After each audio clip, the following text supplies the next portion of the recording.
में टैक्स अर्थात जीएसटी को सुधार करने के लिए अर्थात हमारे गुड्स और सर्विस टैक्स में के सुधार के लिए एक महत्वपूर्ण फैसला हुआ।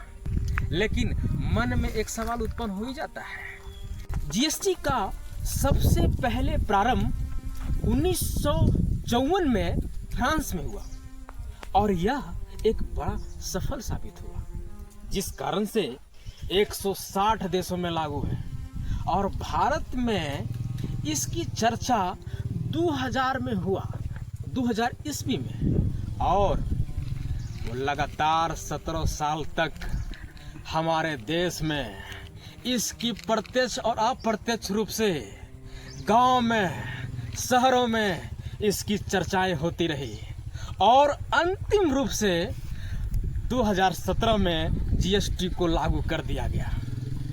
लेकिन यहाँ पे एक सवाल और खड़ा होता है कि हमारे देश में जीएसटी क्यों लागू हुआ?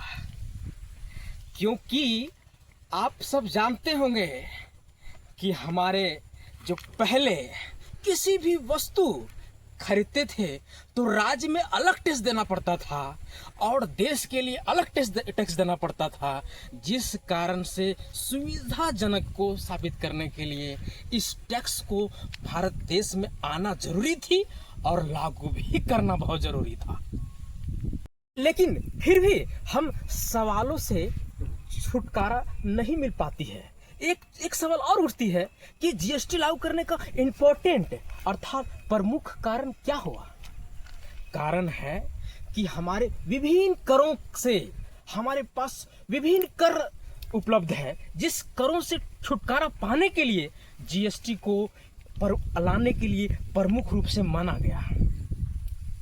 जीएसटी आने से हमारे पास एक डिजिटल कर के बारे में जानकारियां मिली और सबसे बड़ी विशेषता की इस बात की है कि हमारे देश में करों की जो भ्रष्टाचारी थी ये जीएसटी ने आ करके समाप्त किया। जीएसटी लागू करने से एक बहुत बड़ा फायदा देखने को मिला। इससे सरकार की राजस्व का आय बढ़ी एवं सरकार की जो भ्रष्टाचार हुई वो सबसे बड़ा ये खत्म हुआ।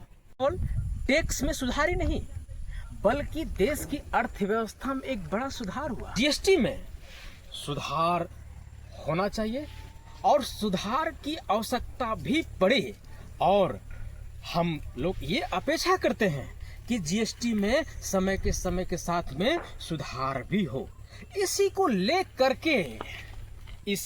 लेकर के 2017 में जीएसटी लागू हुआ, लेकिन इसकी लगातार 5-6 साल के बाद 2025 में जीएसटी में एक सुधार अर्थात एक बड़ा बदलाव हमारे सामने आया।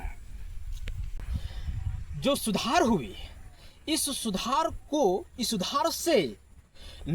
से सिर्फ उपभोक्ताओं का ही नहीं बल्कि हमारे देश में सूक्ष्म, मध्यम एवं लघु उद्योग, इंडस्ट्री, कारोबारी, व्यापारी को भी लाभ मिला। इससे इस सुधार में करों में कटौती तो हुआ, लेकिन हमारा यही तक बात समाप्त नहीं होती है।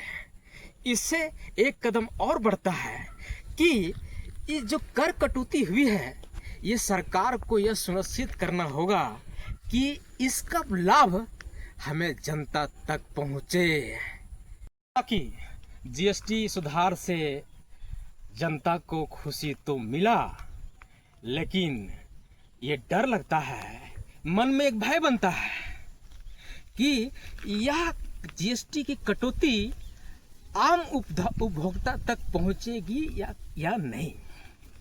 अगर ये जो दर कटी है ये अगर आम उपभोक्ताओं तक नहीं पहुंचेगी तो एक बहुत बड़ा दुख का कारण होगा और सरकार को यहाँ पे जीएसटी सुधार करने की एक बार फिर से सोचनी पड़ेगी। लेकिन जीएसटी आप सब जानते हैं कि 2017 में लागू हुआ, 2025 में बदलाव हुई, और हम लोग ये अपेक्षा उम्मीद करते हैं कि समय के साथ साथ में जीएसटी की सुधार हो, जिससे सुधार जितना अधिक होगा हमारी अर्थव्यवस्था उतना ही मजबूत होगी, हमारी जनता उतना ही खुश होगी, और सरकार भी अपने उपभोक्ताओं को ध्यान में रखते हुए इस सुधार लगातार समय समय पर करती रहेगी।